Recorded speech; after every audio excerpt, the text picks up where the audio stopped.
Presentation mode में कर लीजिएगा सर पीपीटी को।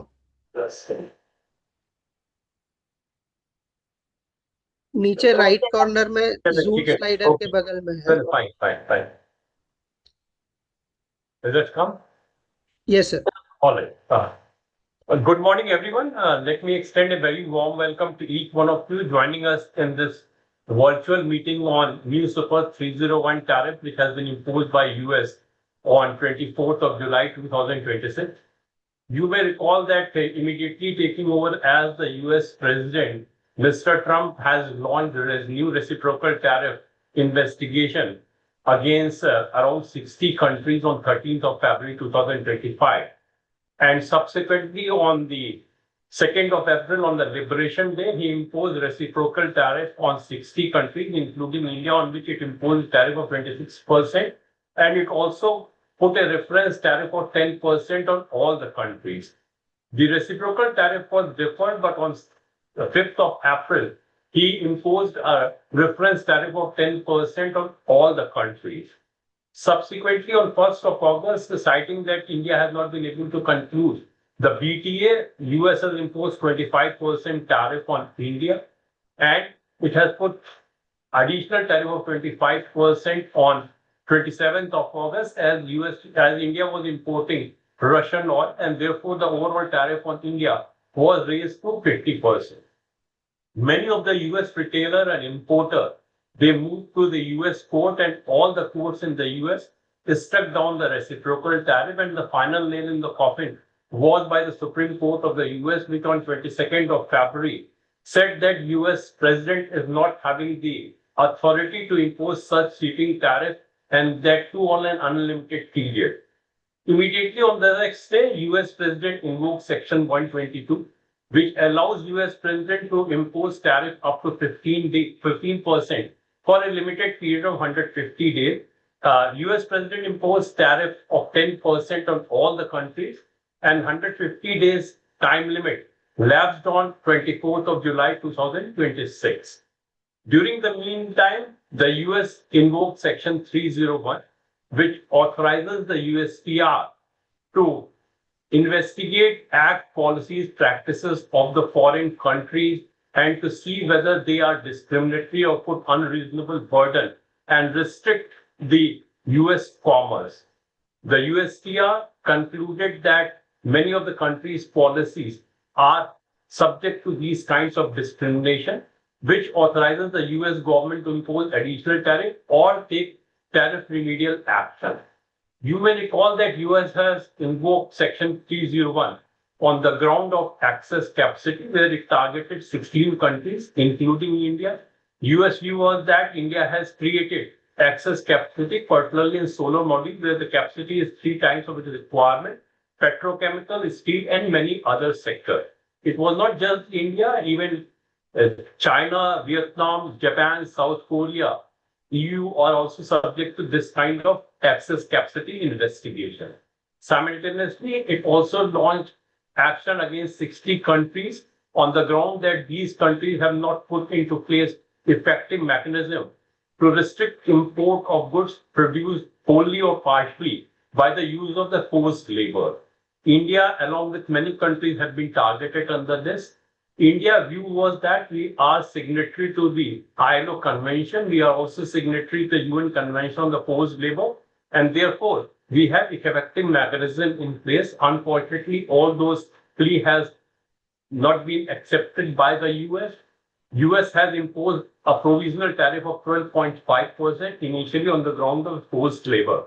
In the meantime, DGFT enacted a notification on 13th of July prohibiting imports of goods produced wholly or partially through the use of forced labor by invoking a new paragraph 2.20A in the foreign trade policy. It also defined forced labor under new clause of 11.56 of the foreign trade policy. Simultaneously, it also detailed the procedure through public notice 21 of 13 July, detailing in what way the government will be dealing with the imports of goods which may be alleged to be produced using the forced labor.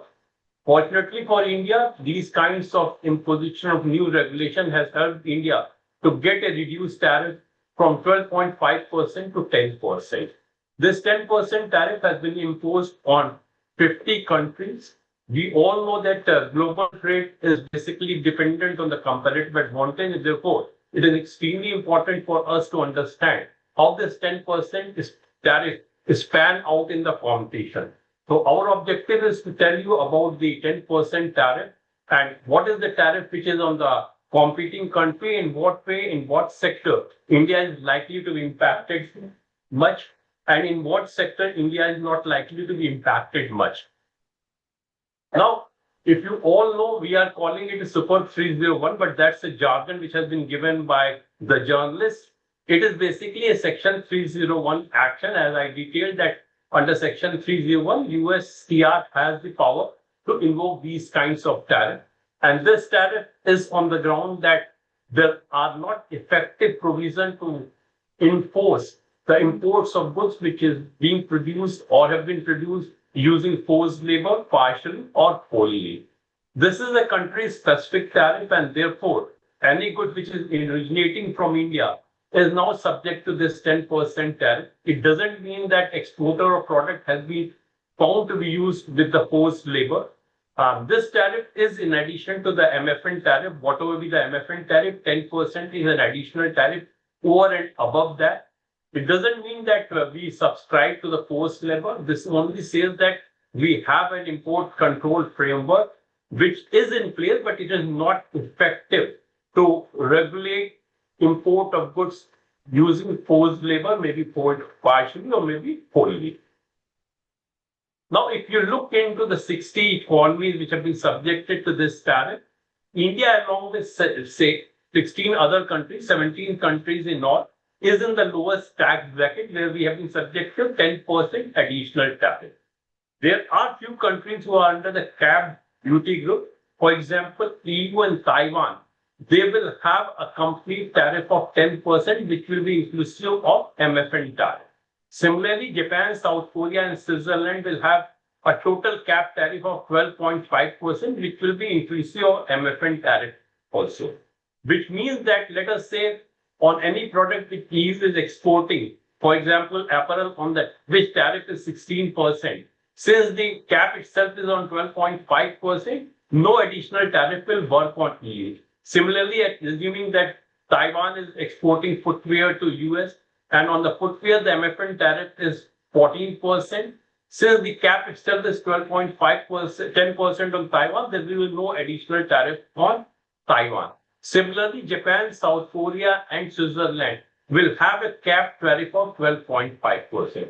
The short point which I am making is that if on these countries the MFN tariff which is high, virtually they will not be paying any additional tariff. But most of the countries, which includes China, Vietnam, Thailand, and many more, 38 countries in all, are subject to 12.5% tariff. That means India is better placed as compared to those countries who are having 38% tariff. India may be better placed with some of the countries like Japan, South Korea, and Switzerland if the MFN tariff is less than 2.5% because their cap also is 12.5%. So when you are looking into your product, probably look into the comparative tariff of your competing country and take it forward. Please bear in mind that there are only 60 countries which have been covered under that, but these 66 countries now account for roughly 99.5% of the US total import.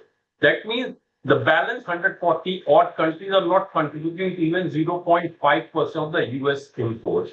So this basically, if you are making comparative analysis based on that, you will know who are your competitors, how your competitors are placed, and what should be your strategy to sail through this additional tariff. Now, as I told you, this tariff is in addition to the normal MFN tariff. So if the normal MFN tariff on the product is 5%, the total duty which needs to be paid by the importer when he's importing for US will become 15%.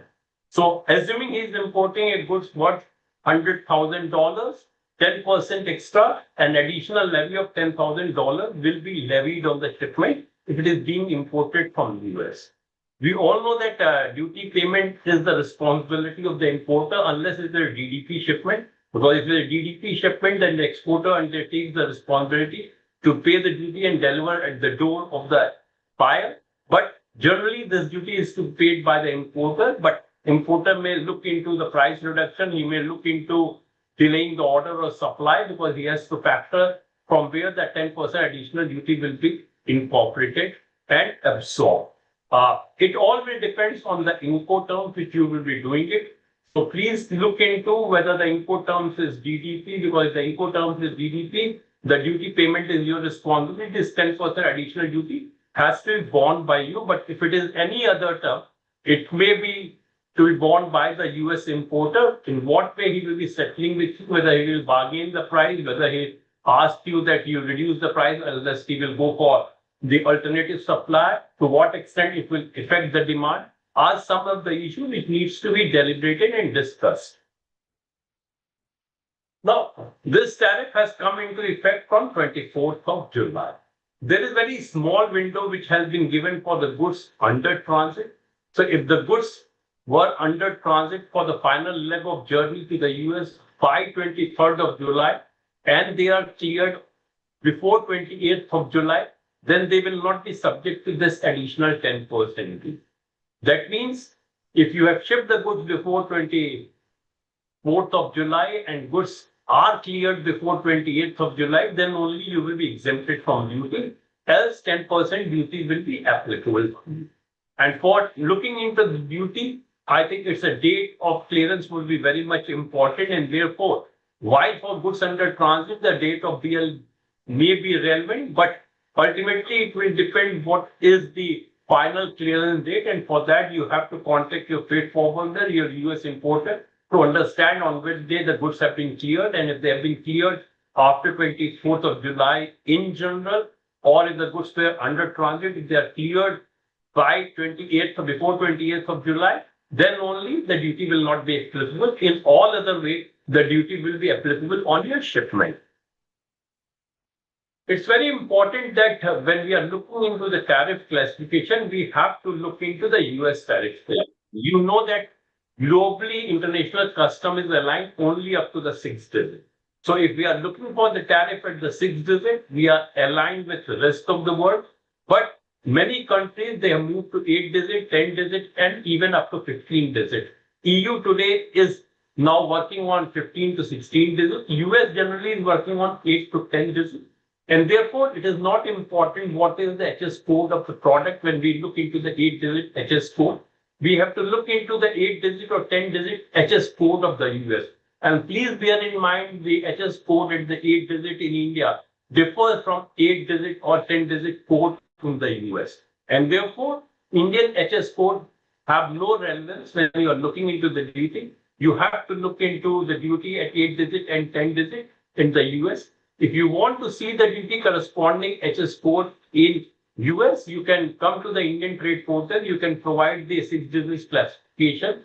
It will take you to the 8-digit side, and finally it will take you to the US when you use US as a market, and you can use the corresponding HS tariff of 8 to 10 digit to see what is the additional tariff on that.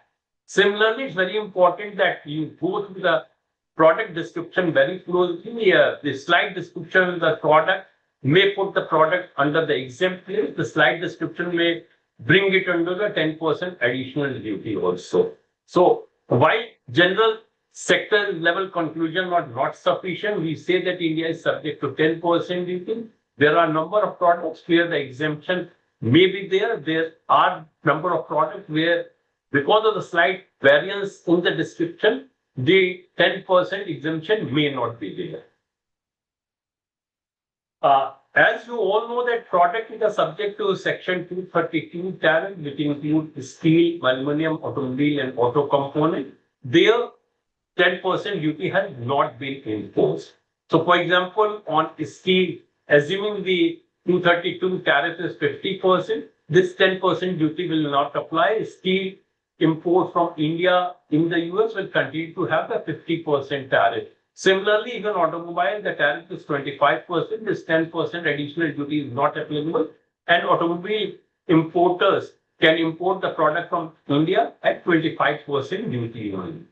Similarly, there are a lot of products which have been excluded from the imposition of these tariffs. The animal products, seeds, sugar product, fertilizer, pesticides, hides and leather, wood product, semiconductor equipment, pharma and pharma ingredients, they are outside the scope of 10% duty.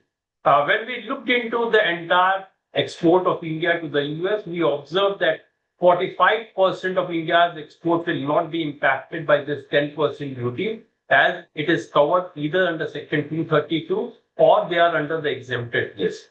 Balance 55% of India's export to the US will be subject to 10% tariff. One need to look into all the exemptions which are detailed in HS code 990305.85 to 990305.92, as these detail all the exclusions which are applicable on 10% tariff. So if you go through clearly all the 8 HS tariff line at the 8 digit, you will see what are the products where the exemption will be applicable on India. And on those products, you need not to pay the additional duty of 10%. If you look into the US notification, at the end of the notification, these HS codes are available and you can go through that. Please also bear in mind that you are looking into the competing countries. The competing countries also have their own exemption limits. So there are a number of products where India may not have the exemption, the particular country may have the exemption. For example, for number of textile tariff lines, Bangladesh has been given exemption where India has not been given the exemption. So probably everything has to be looked into from the comparative cost advantage or disadvantage part. You have to look into what is the tariff on your competitor, and for that the exemption list for the competitor are also extremely important. If you look into for each 60 countries in the detailed notification, they have provided what is the tariff, what are the products on which the exemption will apply, and therefore you have to analyze the exemption which has been given to your competitors also. Now, if you look into the broad picture as we are talking about, we have to see who is our competitor and how the competitor is placed. Since India, along with many countries in South Asia and Southeast Asia, who are our major competitors, are at the 10%, we will be competitive with those countries. So when it comes to Bangladesh, Cambodia, Indonesia, Malaysia, Pakistan, Sri Lanka, Mexico, Canada, and UK, they are in 10% category. We are also in 10% category. There are countries like Vietnam, Thailand, China, Turkey, Philippines, Brazil, UAE, Saudi Arabia, and many more who will have 12.5% additional tariff, and therefore we will have 2.5% tariff advantage over them. For EU and Taiwan, the total tariff itself will be 10%. So in a layman language, either we are competing with them or they will have an upper edge, because for them, even MFN tariff will get absorbed in this additional cap tariff.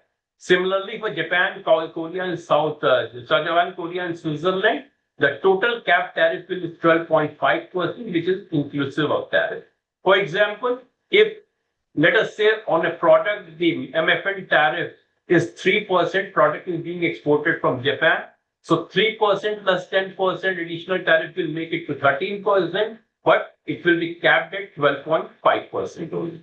But assuming on a product, the MFN tariff is 16%, 16 plus 10 makes it to 26%, but only 16% in that case will apply. The additional tariff of 10% will not apply. In that case, the product is exported, let us say, from Japan and Korea.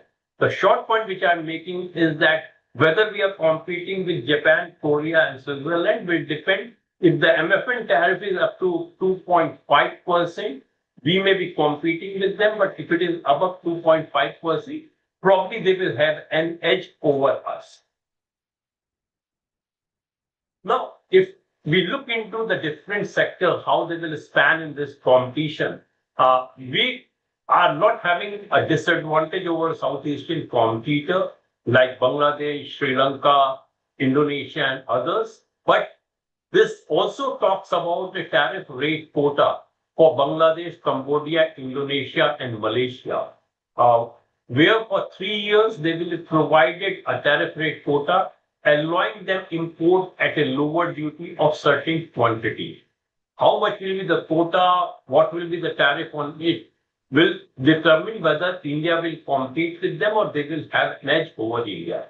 The good thing is that the Indian government has also said that they will be negotiating with the US, so India can also enjoy some kind of TRP. If that happens, probably in apparel and textile sector, we will be one of the most competitive countries. If that is not there, probably these countries, in respect of the product which will come under TRP, they will have an edge over India. As we talked about, we have the otherwise same level of tariff of 10%, putting at par with Bangladesh, Pakistan, Sri Lanka, but we are lower than Vietnam, who is our competitor in apparel sector, where Vietnam will pay 12.5% duty, and so is China, whereas Indian exporter, when they export to India, their product will be subject to 10% duty.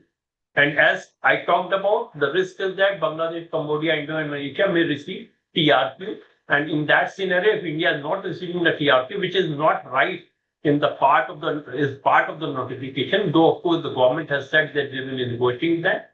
And therefore, it will depend on how much will be the volume of quota, what product will be covered, what will be the qualification rules for those products, and how much will the exact duty on those products. That will determine to what extent they will be competing with us. But from the Indian exporter, it becomes very important that we strengthen our cotton traceability.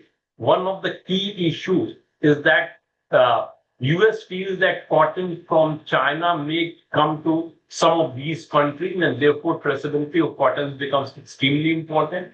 Since we are talking about the forced labor compliance, certified inputs, faster delivery design, validation, and the general issue of man-made fiber competitiveness will determine how Indian textile, apparel, and native sector will work in the given regime of the 10% additional tariff. When we look into leather footwear, leather garments, since most of the competition is from China, Vietnam, Thailand, we will have an edge over them. We will have 2.5% advantage over them. We will have the same tariff as Indonesia, Cambodia, and Bangladesh. So if Indonesia, Cambodia, and Bangladesh are competitor in footwear and leather goods, we will be at par. But if the competition is from the China, Vietnam, we will have an edge over that. Some hides and leather inputs have been excluded also. So on those, everyone will have the same level of the tariff. Therefore, the opportunity will lie in the compliant supply chain. We have to ensure that our supply chain is completely integrated. There is adequate certification which is put in place. Design capability, of course, is an extremely important, and so is the quality consistency. And we can also look into taking some business from China and Vietnam having 2.5% tariff advantage. Now, when we look into engineering goods and auto component, there is no change. Auto component remains at 25% duty and 10% duty is not applicable. Similarly, on all the products under Section 232, the competition is even. Everyone is subject to same tariff except to UK and EU, which has lesser tariff. But for other products, we have to see how this full additional 10% duty works out. But the general rule is that since we are better placed than China, Thailand, Turkey, who are a competitor in engineering and particularly auto component, probably 2.5% advantage will be to us. But at the same time, EU, Japan, South Korea, where we have a capped structure, in some cases, they may have advantage over us. So for us, it's very important that we know the US STS code, look into what is the MFN tariff, what will be the tariff on India, what will be the cap tariff on our competitors, so that we can accordingly take a call on that. It's very important for us that we look into a comparative analysis of the product before we decide to pass on the tariff to our buyer or before we try to negotiate with our buyers. If you look into electronics, electrical, and technology, our competition is from China and Vietnam. Our competition is also from Taiwan, Korea, Japan. And since Taiwan, Japan, Korea in particular have a cap tariff, they may have advantage over us. If the competition is from China and Vietnam, we are better placed, and therefore we will continue to have this growth. Please bear in mind that many of the electronics products, particularly if you're talking about the smartphone, they are under the exemption list, and therefore on a smartphone, the 10% duty is not applicable. A smartphone export to US is growing, and probably that trend will continue. For this sector, it's important that we have the delivery reliability, we have the quality insurance, and we have buyer-specific compliance and documentation also. If we look into chemical sector, I think the picture is a mixed one. For the bulk chemical, the picture is different because that's quite price sensitive. We have specialty chemicals also, and we have inputs of the chemical. So bulk and commodity chemicals demand may impact with 10% additional duty. I'm not sure whether it will actually happen or not, but since it is price sensitive, a 10% duty will make a difference. Specialty chemical may not, because they are in the value-added segment, and India offers better technical capability and reliability as compared to China. And therefore, since India also have a tariff advantage over China, we expect the business to flow in the sector. Certain fertilizer, pesticide, and pharmaceutical inputs of the chemical, they are exempt, and therefore the competition will be even there. So we have to look into product differentiation, long-term supply contracts, and the compliance documentation. But for chemical, the picture is a mixed one. For agriculture, marine, and processed food sector, since number of animal products, seeds, vegetables, products, sugar, and food items are exceeded, there will be not much difference into that. On many of the other processed food sector, marine products, spices, rice preparations, 10% duty will be applicable. We should also be conscious of the fact that a lot of processed food is being exported by EU to the US, and since on the processed food, the tariffs are pretty high. EU will have an advantage as they will have a cap of just 10% on that, whereas we will have an additional 10% tariff.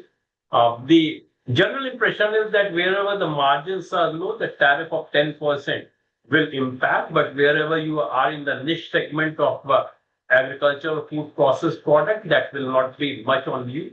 But for the food product, again, the food safety certification, supply reliability, and buyer-specific tariff assessment is very important. For some of the food product, which is dependent on diaspora demand, since the diaspora demand will be there, we are expecting such exports to continue and may show a higher trajectory as well. Gem and jewelry sector is one of the sectors which may be impacted the most, as we know that it's a high value product sector where 10% duty will make a lot of difference. We have a competition with the EU, China, Thailand, Turkey, and other countries. With China, Thailand, Turkey, we will have that advantage. But if fine jewelry is exported from Thailand, since they will have a cap tariff, they will have an advantage over us. We will be paying the MFN tariff, assuming, I'm not sure, but may on the gold jewelry, the tariff is, let us say, 8%. India will be paying 8% plus 10%, 18%, where EU will be paying just 10%. So this is a segment where 10% tariff may dampen the demand also, and therefore there will be double value. One is, of course, on the demand side, and other is from the competition from EU, if that happens. Now, if we look into the broad picture is that on pharma and API, there is a very moderate or low, I will say, virtually says 10% duty is not applicable. On most of the pharma and API, there will be no change in competition, though some of the pharma and API, which is not specifically included, probably there will be some change. Section 232 products, they are not imported, therefore there will be very low expect. The risk is moderated. The only risk which as of now we are looking into is the TRQ, which may be availed by Bangladesh, Cambodia, Indonesia, and Malaysia. Though we expect that India would also like to negotiate and get some kind of TRQ. Leather and footwear, the trend is moderate to mixed, because if we are looking into the competition from Vietnam and China, we are better placed. But if we are looking into competition from Taiwan, Taiwan has capped tariff of 10%, which includes MFN also, and on footwear, the tariff may be as high as 16%. So Indian exporter will pay 16% plus 10%, whereas any exporter from Taiwan will be subject to just 16% tariff. Engineering also, it's a mixed one. In some of the engineering sector where we are competing with South Korea and Japan, they may have edge over us. But in other segment, if the competition is from China, Vietnam, we will have an edge over it. Chemical, as I told you, it's a moderate to high. Probably in the basic chemical, the demand may take an impact. And then also we have to see your competitor in specialty chemical. We don't feel there will be any risk in that. Gems and jewelry, as I talked about, is a high risk sector because the demand itself will take a dent, and 10% duty on a high value product will make a lot of difference. Electronics and electrical, it's a mixed opportunity. When we are looking into competition from China and Vietnam, we are having an upper hand, but when the competition is from Japan, South Korea, or Taiwan, they will have an advantage over us. So when we look into how this 10% cost will be borne, it all depends on the input terms. If the input terms is the DDP, then the cost of 10% has to be borne by you. But if the input term is otherwise, the cost has to be borne by the US importer. US importer may ask for the discount, but when you are looking into the discount, look into who are your competitors who can come in place of you. Look into what is the tariff on them and whether they have an advantage over you or not. If they have an advantage over you, how much is the extent of the advantage, and try to look into only the differential advantage may be negotiated with them. So the short point which I'm making is that there is need to go for a complete due diligence, not only with regard to the tariff on you, more importantly, the tariff of your competitors, because when a buyer will look for an alternative supplier, he will go to your competitors. So depending on how your competitors are placed, you can negotiate with your buyers. Now, I think the important thing for exporters would be to identify what is the HS code of at the 10-digit or maybe in some cases at 8-digit in the US.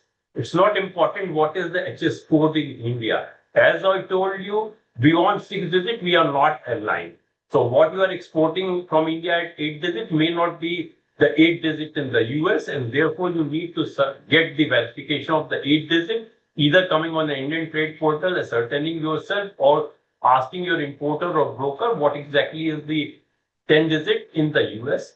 Check into the normal MFN tariff, look into whether you have any exemption in the Section 232 or other exemptions. So look into the entire list of 990305.85 to 990305.92. Look into the entire list. Then compare competitors' origin duty. Who is your competitor? Whether competitor is having the tariff, whether competitor is not having the tariff on a particular product, because there are exemption lists which is varying from country to country also. And finally, decide on price, documentation, and your negotiation strategy. The short point which I am making is that when you are negotiating, don't just open your card. Look into what is the tariff coming on you, what is the alternative which is available to your supplier, and your supplier has the alternative depending on who are your competitor. So look into who are your competitor, what tariff advantage they have, and accordingly try to negotiate with your buyer. But this is also raising a very important question of the due diligence which will be required for labor and supply chain documentation, because please bear in mind that this is a tariff which has come on account of the fact that countries are not having effective prohibition on import of goods which have been produced wholly or partly from the forced labor. For India, it acknowledges that India has put in place a system for that. But at the same time, the imposition of 10% duty means that US feels that India is not having an effective system in place.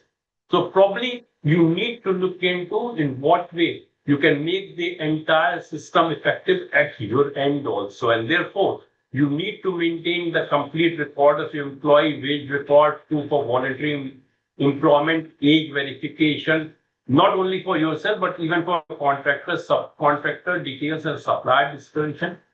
Some of the product where you have to be very careful is cotton, because the controversy by and large emanates from the cotton only. The polysilicon, minerals, and other sensitive materials may also be subject to that. For many of the minerals, there is view that some of the countries are employing forced liberals in the mines. That may be an issue. And therefore, unsupported broad declaration should be avoided. You should look into the specific exemption. As I told you, in respect of the HS code 990305.85 to 990305.92, which is available at the US websites. Now, if you look into the broad picture, which shows that how opportunities are there for India, please bear in mind that we have the tariff advantage of 2.5% over many of our peers competitors, including China, Vietnam, Thailand, Turkey, UAE, Saudi Arabia, and several other countries. So that is something which goes to our advantage. We have to look into that, whether this advantage is useful in price sensitive segment where 2.5% may make a lot of difference also. By and large, there should be opportunity in garments, footwear, furniture, home product, engineering, electricals, chemical, fertility, the specialty chemical, processed food, and leather goods, where India has substantial export to the US and where we are better placed than many of the competitors also. All that is required is that you have to approach the US bar in a very proactive manner and look into the landed duty comparison. Look into how much duty you are paying, and if the buyer switches to your competitor, how much duty he will pay. So it's basically a tariff edge which will come with quality, and other factors like speed and reliability are equally important. So it's a mixed picture for India. By and large, I will say that since we are in the lowest tax bracket, other than the cap country, we are having a better situation to compete in US market. But in some of the sector, particularly in apparel and textile, all will depend on the TRQ, and whether India is also getting the TRQ in times to come will depend on this sector. In some of the sector where EU, Taiwan, Japan, South Korea are your competitor, probably we have to be a little careful. The edge may lie with them. So this is in short all that I want to share with you. And now the floor will be open for any discussion, any question. Thank you. This is. Thank you. Thank you, sir. I would request participants to kindly raise hand in the meeting so that we can unmute you and you would be able to ask your queries. To start with, I would request Pankaj Chadda sir to kindly unmute himself. Sir Ajay ji, I must congratulate you for a very wonderful presentation. Very detailed, very informative. But as I said, I just met Mr. Darpan Jain on Friday to discuss this. And I can only say his picture baki hai. The fact remains the 301 happens to be still the excess capacity yet to come. And until that comes, we will really not know हमारी picture क्या है. So आप अपना drawing board पूरा बना लोगे, पर आपका 301 excess capacity आपका पूरा picture खराब कर देगा और drawing board खराब कर देगा. So that is why we need to wait anxiously. I have also met Bridge Mohan, who argued the excess capacity case. And well, whatever we argue at the end of the day, what US wants, they want, and they don't care. So that is where, as far as this is concerned. The other thing that we did discuss is basically what is preventing us for doing our BTA. I think when all the negotiations are done, I think it's basically the fact is that the 301 tariffs will determine what is our eventual final duty. And the fact is that the US is still not willing to give us a commitment that after this, there will be no further duties to be charged.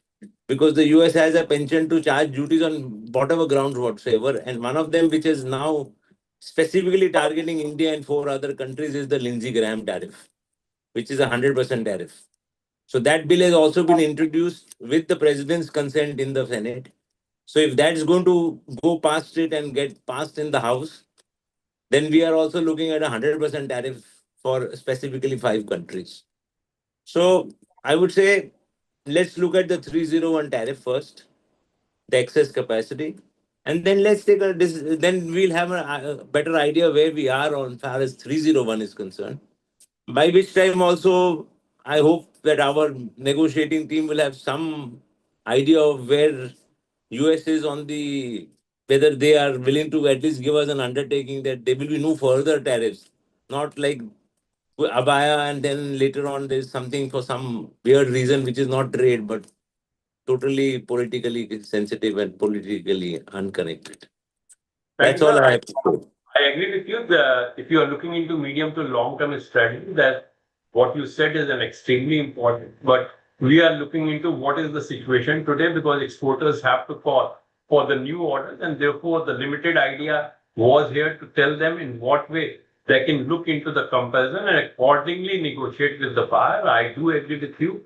BTA has a lot of ifs and buts because what India is offering will be a permanent concession. What US is going to give it is a kind of ad hoc administrative concession.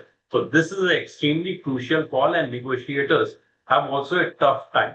I entirely agree. You think the medium to long term strategy that is very important, but I think we should not look into and live into the fear of unknown in future. Let us face the situation as it is, and from that perspective, this is what the presentation is, and I go along with you what you have suggested, and probably will be looked into by the industry, and they will keep it in the back of their mind also. Sir, the 301 excess capacity will come in within a month. Let's see, sir. So that is what the estimation is because the hearings are going on and other things. So let's see, एक महीने के में आ जाएगा. So once we have at least the 301 settled, we'll know where we are as far as the 301 is. And then let's see. Yes. Thanks. That's all I have to say. Thank you, sir. Mr. Vishal, kindly unmute yourself. Mr. Vishal Jagtap, kindly unmute yourself. Meanwhile, I will request Mr. Abhishek Mishra sir to kindly unmute himself. Hello. Yeah, Vishal sir, kindly ask your query. Sir, my name is Vishal and I am from Maharashtra. बोलिए विशाल जी, आप बोलिए हम लोग सुन रहे हैं. हाँ sir, मैं आपको ये कहना चाहता हूँ कि अगर ये जो 301 टैरिफ है उससे एग्रीकल्चर पे महाराष्ट्र में मतलब कॉन्फ्लिक्ट आ सकता है कि नहीं, क्या प्राइस का कम हो जाना, इससे हमारे किसानों को लॉस हो जाना, ऐसे जो प्राइस. विशाल जी, कोई हमें जनरल आपको इस पे कोई भी कमेंट नहीं दे सकते क्योंकि एग्रीकल्चर में बहुत से एग्रीकल्चर जिनको इस ड्यूटी से एग्जेम्प्ट रखा गया है, वहां उसका कोई प्रभाव नहीं पड़ेगा. कोई एग्रीकल्चर में क्योंकि हम 10% पे हैं, हमारे कुछ कॉम्पिटिटर्स जो है वो 12.5% पे हैं. अगर हम कुछ ऐसी एग्रीकल्चर प्रोडक्ट बेच रहे हैं जो चाइना भी बेच रहा है, हमारे पास एडवांटेज है. लेकिन अगर हमारा कॉम्पिटिटर उस प्रोडक्ट में यूरोपियन यूनियन है तो शायद एडवांटेज यूरोपियन यूनियन के पास हो. तो मैं आपसे ये चाहूंगा कि आप कौन सा प्रोडक्ट एक्सपोर्ट कर रहे हैं, उसका अगर आप एचएस कोड दें तो हम यूएस का करस्पॉन्डिंग एचएस कोड देख के आपको ये बता सकते हैं. कोई जनरल स्टेटमेंट में ठीक नहीं होगा क्योंकि ज्यादातर जगह एग्रीकल्चर में हमें एडवांटेज है. कुछ जगह स्थिति ऐसी बनी हुई है जहां पे कोई टैरिफ ही नहीं लगा है एडिशनल टैरिफ प्रोडक्ट पे, और कुछ जगह यूरोपियन यूनियन को एडवांटेज हो सकता है. सर, अपन को टी पाउडर में काम करना चाहता है मैं. आप विशाल जी, आप हम लोग का सबका मेल या यहाँ पे नंबर होगा आपका, आप एक मेल भेज दीजिए कि क्या आपका प्रोडक्ट है, हम एचएस कोड निकाल के हम आपको बता पाए. हाँ ठीक है sir, thank you. Thank you. Thank you, sir. Meanwhile, I would request Abhishek Mishra sir to kindly unmute himself.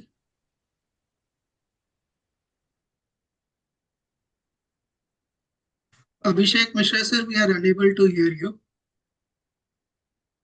Sir, most probably your mic is not connected to the meeting. Please reconnect the mic and we will get back to you. Mr.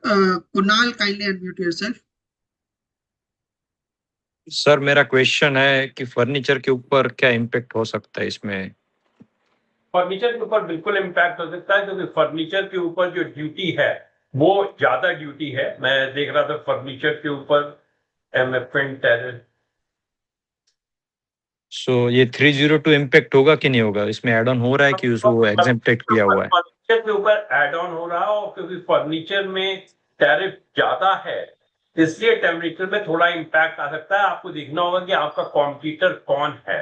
अगर premium furniture है, European union आपका competitor है, European union की कोई भी 27 देशों में आपका कॉम्पिटिशन है, तो शायद थोड़ा सा इम्पैक्ट आ सकता है।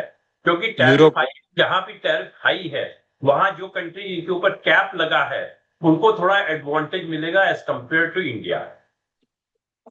ओके, यूरोपियन यूनियन से तो अपना कोई कंपटीशन नहीं है अभी हाल फिलहाल में। अगर आपका यूनियन यूरोपियन यूनियन से कंपटीशन नहीं है, ताइवान से कंपटीशन नहीं है, तो फिर आपको ज्यादा दिक्कत नहीं होगी। बिकॉज अगर कंपटीशन आपका चाइना वियतनाम से है तो आपको एडवांटेज मिलेगा 2.5% का, आपको 2.5% का एडवांटेज आपके साथ रहेगा। ओके, 2.5% बाय गवर्नमेंट जो इंसेंटिव दे रहे हैं उनका रहेगा। इंसेंटिव नहीं देगी। जब चाइना से एक्सपोर्ट होगा उनको ऊपर 12.5% ड्यूटी और लगेगी, आपका एक्सपोर्ट होगा तो 10% ड्यूटी और लगेगी। तो बायर को चाइना से गुड्स लेने में फायदा नहीं है, क्योंकि चाइना को एक एडिशनल 2.5% ड्यूटी और देनी पड़ेगी जो इंडिया से इंपोर्ट पे नहीं देनी पड़ेगी। Okay sir, thank you. Thank you. Thank you, sir. Mr. Akhilesh, kindly unmute yourself. Sir, you say our product gem and jewelry, it has affected 10%, right? So if we keep in American Walmart e-commerce places, then the tariff will still applicable, or it's any what, sir? देखिए, America में tariff e commerce exports पे भी applicable है। पहले उनका D minimus $800 था, वो इन्होंने हटा दिया है। तो मेरे को देखना वो रिस्टोर भी शायद नहीं हुआ है, बट क्योंकि आपका जो प्रोडक्ट है जो आप भेजेंगे वो $800 से ऊपर रहेगा, तो ये ड्यूटी इस पे एप्लीकेबल होगी। Is there any other duty for industrial metals like copper, sir? Copper, like that? मेरे को देख, मैं बता रहा हूँ ना कि अब कॉपर के ऊपर, बिकॉज कॉपर सेक्शन 232 में शायद नहीं है, तो ड्यूटी उस पर भी एप्लीकेबल होगी। लेकिन मैं ये बताना चाहता हूँ कि आप लोग मेरे को एचएस कोड बताएंगे तो हम एग्जैक्ट आपको रिस्पॉन्स देंगे। जितने लोग की क्वेरी इस तरह की है, मैं उनसे रिक्वेस्ट करूंगा कि आप एक ईमेल डाल दीजिए, हम आपको शाम तक ईमेल पे रिप्लाई दे देंगे specific word. Thank you, sir. Sir, can you share the email in the chat box so I मैंने can भी send you the mail? उस पे भी शेयर किया हुआ है आपको। I will share it in the chat box immediately. Yeah. Mr. Anup Patel, kindly unmute yourself. Mr. Anup Patel. Hi. Am I audible? Yes, sir. Please Yeah, ask thanks. your question. Yeah. I want to know exactly what Indian origin products are subjected to affect because of this 10% section in 301. And another thing, how do we determine the product which falls within the covered tariff lines with HS code or product description or country origin? देखिए, first of all tariff is with regard to a particular country. That means if the origin of goods is in that country, this duty will apply. So any goods which is of Indian origin, 10% duty will apply. What is the duty on a particular product? One has to look into the entire notification, particularly the exempted notification, because if the product is not under section 232 or not under the exemption list, which is covered under 990305.85 to 990305.92, it will be subject to 10% tariff. Lekin the important thing is this is itself will not lead to any challenge or any problem for you. Depend करता है आपका competitor कौन है। Competitors पे क्या duty है, whether competitor is better placed और you are better placed, that will determine whether business will come to you or it will go to the competitor.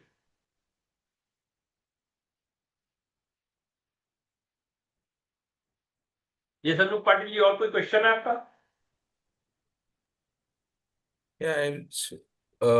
Sir और एक क्वेश्चन है मेरा बेसिकली। तो ये सैंक्शन अभी कब से इम्प्लीमेंट हो रहा है? ये सो 24 फ्रॉम जुलाई से इम्प्लीमेंट 24 हो जुलाई गया से है। हो गया है ऑलरेडी। ओके ये ओके ऑलरेडी हो गया है। जो जो शिपमेंट पाइपलाइन में थे, जो 23 जुलाई से पहले शिप किए गए हैं फाइनल लेग ऑफ जर्नी के लिए, अगर वो 27 आज तक वहां पे यूएस में क्लियर होंगे तो उन पे नहीं लगेगा, कल से उनके ऊपर भी ये लगेगा। ये ओके इफेक्ट हो गया 24 जुलाई से। Okay Okay, so Mr. Dhananjay has sent the email. So whatever further queries are there, I'll email it on fine. emails. Yeah, thank you. Thank you, sir. Mr. Gagan Jain, kindly unmute yourself. Hello, sir. या Sir, my item is under HSN code 72104100. It is a steel sheets.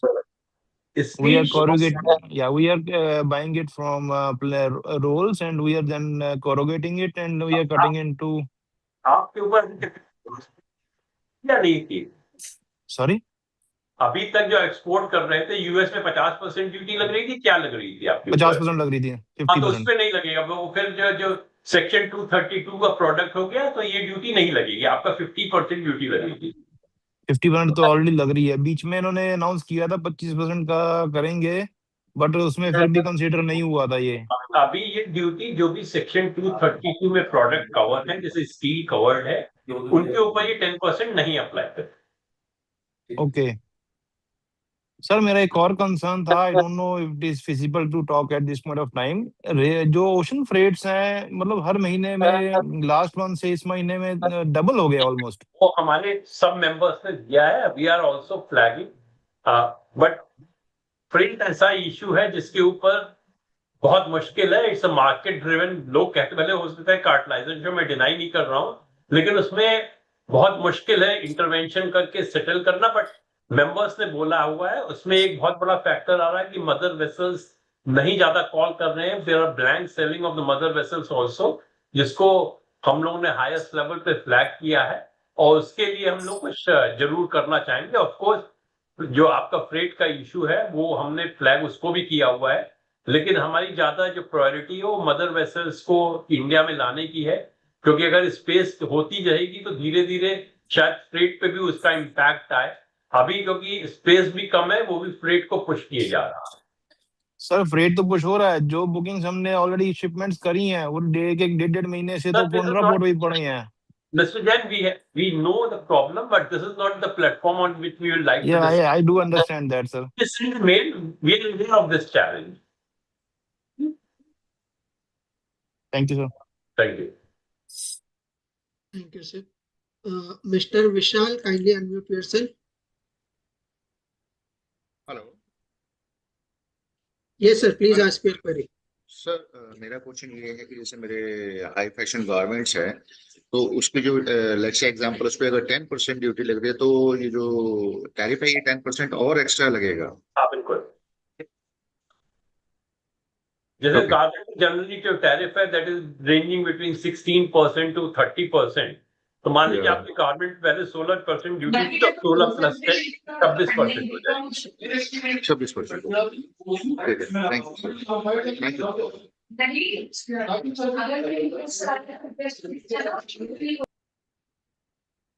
Thank you, sir. Mr. Surendra Sahu, kindly unmute yourself.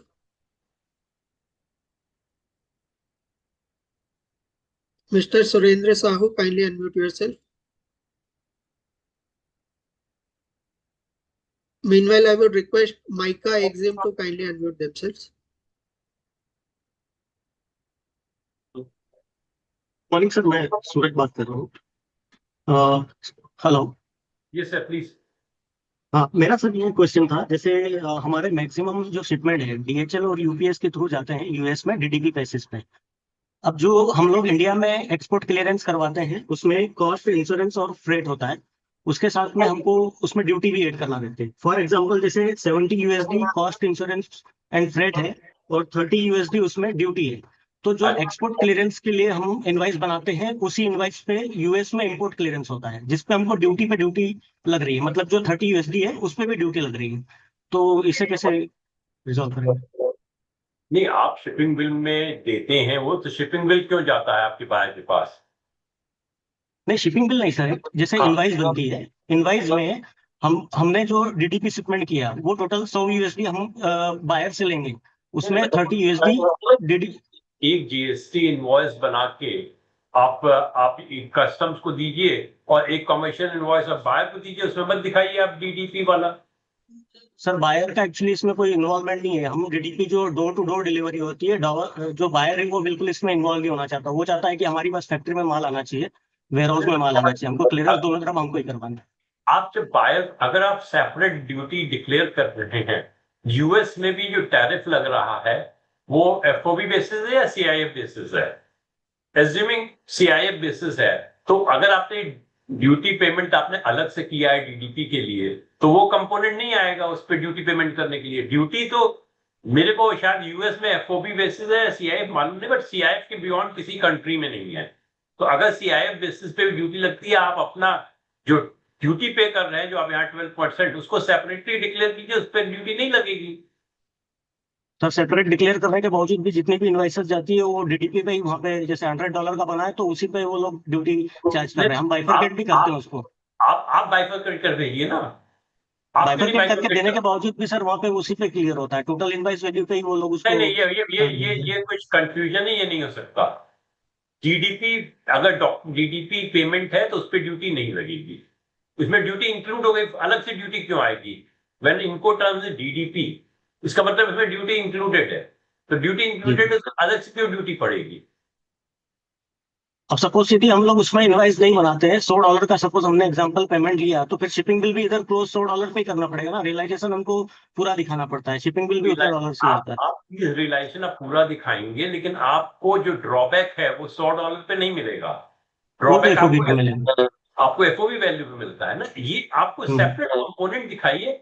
आपको country में लाना $100 है, तो ईडीपीएमएस closure में आपका $100 लिखूंगा, but $100 पे मैं आपको ड्रॉबैक नहीं दूंगा, ड्रॉबैक मैं जी। आपको एफओबी वैल्यू पे दूंगा।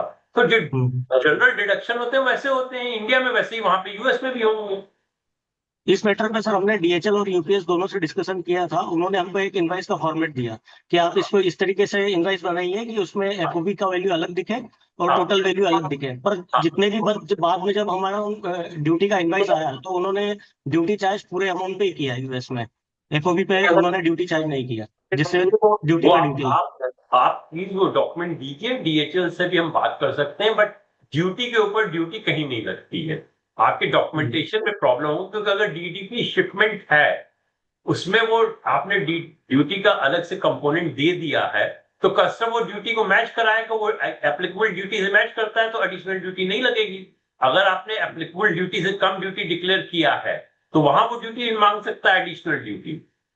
जी। आप प्लीज मेल पे डॉक्यूमेंट शेयर कीजिए, then only we will be able to give you specific answer. Okay, thank you so much. Thank you, sir. Mr. Ritvik Chaudhary, kindly unmute yourself.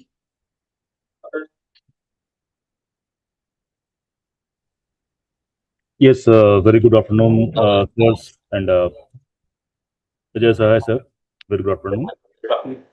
I am handling exam department of Skipper Limited, and we are important segment is our towers and towers export to many countries. And as we understood that during the discussion, our towers are falling under 730820, which is not falling under section 301, right? So there will be no impact of 301 Act. If your product is under section 232, Yes. then 10% is not applicable on your product. If it is already 0% MMFN, Yeah. as it is falling under 730820, that is towers and masts and transmission towers, which we export only. So in coming future also, we expect no impact on our trades, right? Sir, I'm not an astrologer to tell you what will be in the coming future. Okay, sir. But for this presently implemented Super 301 tariff, it is not actually impacting our trade. Now we can, as usual, we can export the way we were exporting. Mr. Chadda, the chairman of PEPC, was telling you, the other investigation under Section 301 on the access capacity is also continuing. Whether there will be some tariff coming on India and on what product that tariff will come, I think we will only come to know when the tariff is actually in place. So as of now, only one part of the Section 301 tariff has been finalized, where 10% tariff has come on a number of products. As I told you, 45% of our exports are still under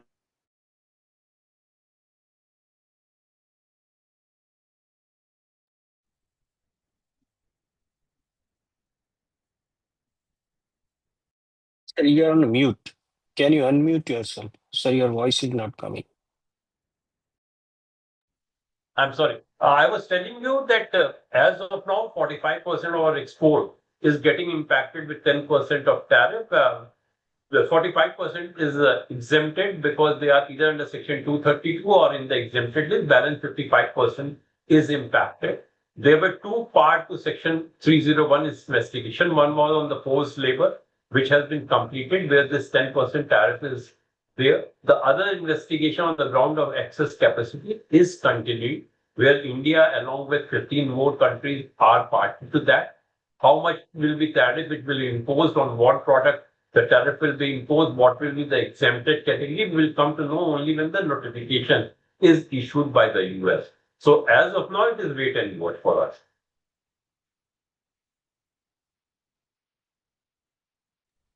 Thank you, sir. Mr. Aluwalia, sir, kindly unmute yourself.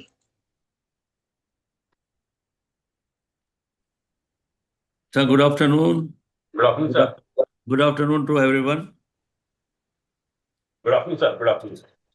Sir, I just want to understand the final shape, how it is going to be. Is there will be MFN, then 301 plus BTA? It is going to be the end like this? Sir, I think right now it is MFN plus this Super 301, which wherever it's not exempted is MFN plus 10%. When BTA is finalized, we have to see what are the terms of BTA. BTA may subsume the MFN tariff. So assuming India finally negotiate a BTA of 18% or less than that, assuming it negotiate 18%, in most of the cases, MFN will become zero. It will be 18% plus 10%, this tariff under Super 301. So it will be like 18% BTA tariff plus 10% this labor tariff. That's true. If BTA is concluded at 18%, but since 10% tariff has already been imposed on India, I expect the BTA tariff to come down significantly. And I have a basic question, they says excess capacity.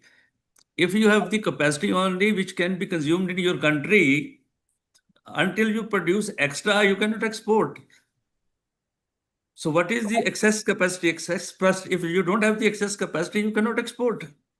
How we relate these two things? Sir, I think they have some mechanism through which they are determining how much is your own requirement, how much export you are doing, what will be the future projection, because when you are looking into the capacity, it has to be looked into with some time frame. I have only gone through where for solar module, they have specifically calculated that India has installed a capacity which is 3 times of its own requirement for near future. But these are very vague assessments.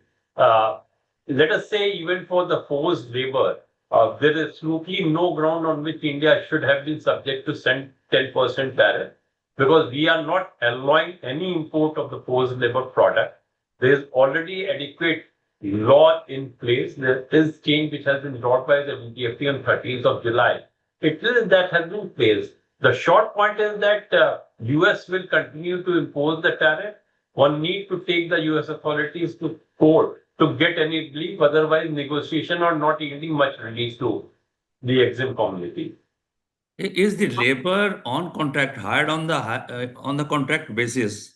Like we hired security people, we hired the labor for some work on contract basis. Yes, sir. Is that called the bonded labor, which is not on a regular employment? The bonded labor has a specific definition. When you are providing pay or salary to someone, it is not a bonded labor. Bonded labor means that you are using the labor against its wishes. If the labor is coming under a contract, it means that some offer has been made which has been accepted by the labor. So that's not the case. I think the whole controversy has emanated from China because China is using the prison labor in producing a lot of product. US view is that some of that product, for example, let us say cotton, is coming to India since we were not having any specific provision hitherto till the DGFT brought the change, which stops or say that we are stopping import of product which is produced through the use of forced labor. They have put this duty, but it is highly subjective duty, sir. Thank you so much for the satisfactory answer, sir. Thank you. Thank you, sir. Mr. Ashish Mishra, kindly unmute yourself. Very good afternoon, Ajay ji. Good afternoon. Ajay ji, we are in the manufacturing and the export of leather equestrian handmade product. Means the product used by the horses or the riders. Our export code is 420100000 and the US import code is 420100600. 4201000. 6000, the 10-digit HS code US import. Okay. So just wanted to understand that what could be the final duty which should be imposed on us, because I believe it was 3% and 10% from the last month. It was 13% which we were paying.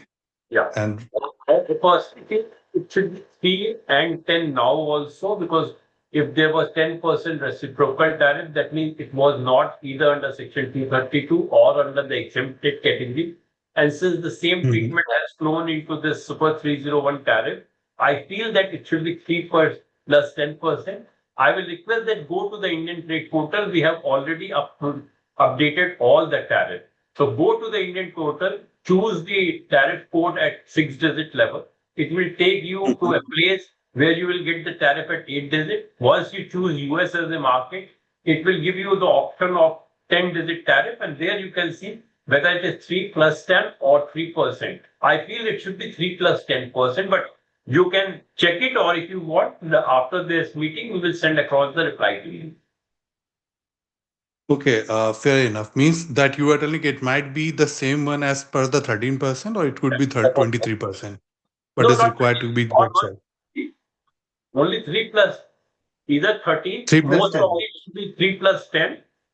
But I have to see whether 10 is there or 10 may not be there, but chances are that 10 should be there. Let me just check. It can't be 23, it is either 3 or it may be 13 in auto.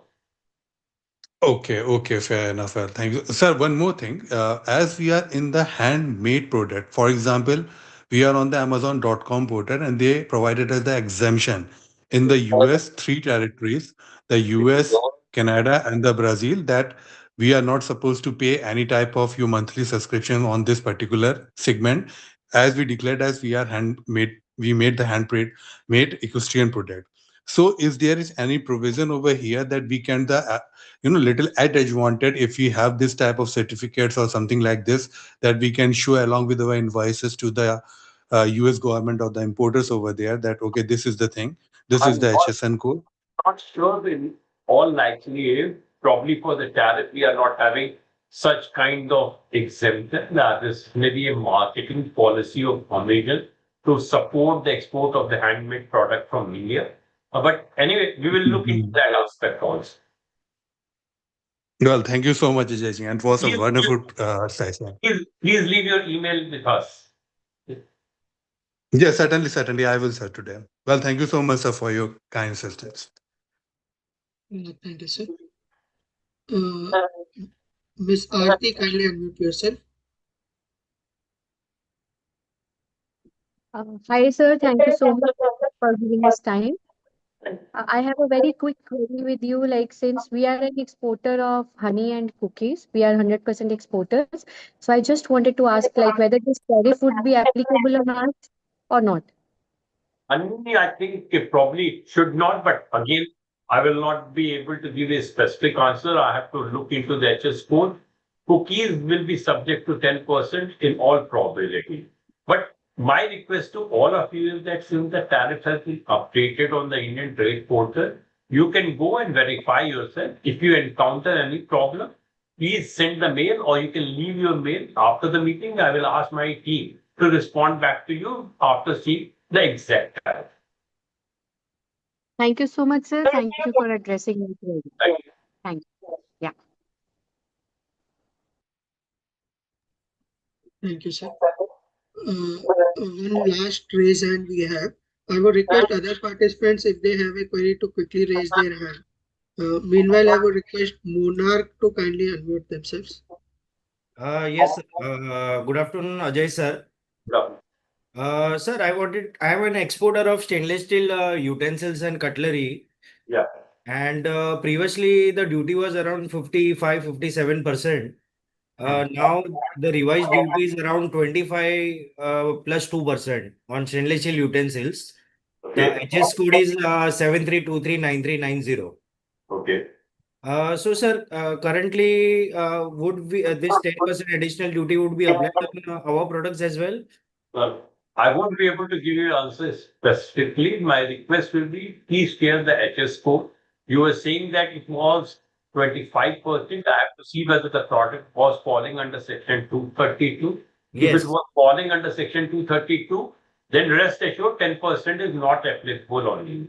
If you Okay. are sure that it was under section 232, you should go ahead. There is no chance that 10% will be imposed on your product. Right. All the products under section 232 have been provided exemption from this 10% additional tariff. Okay. And sir, my other question was, do we have any competitive edge over China in these products, in our products? I No, mean, because- duties they are paying. No, point is that since 10% is not applicable, by that analogy, 12.5% duty on China is also not applicable. So you have the level playing field. There's no advantage to you over China because on the product itself, there is no additional tariff. Oh, okay. Okay. Got it, sir. Okay. Thank you so much, sir. Thank you, sir. Sir, we don't have any more raised hands. Thank you. Thank you. Because we have overshoot the time also. We can close it. Yeah. So with that, we come to the conclusion of this special interactive session on US tariffs. I would like to thank Sir for his very good presentation on the subject and to spare his valuable time to interact with all the participants, and to all our exporter members to actively participate today, make this session a success. Thank you very much, sir. Well, thank you.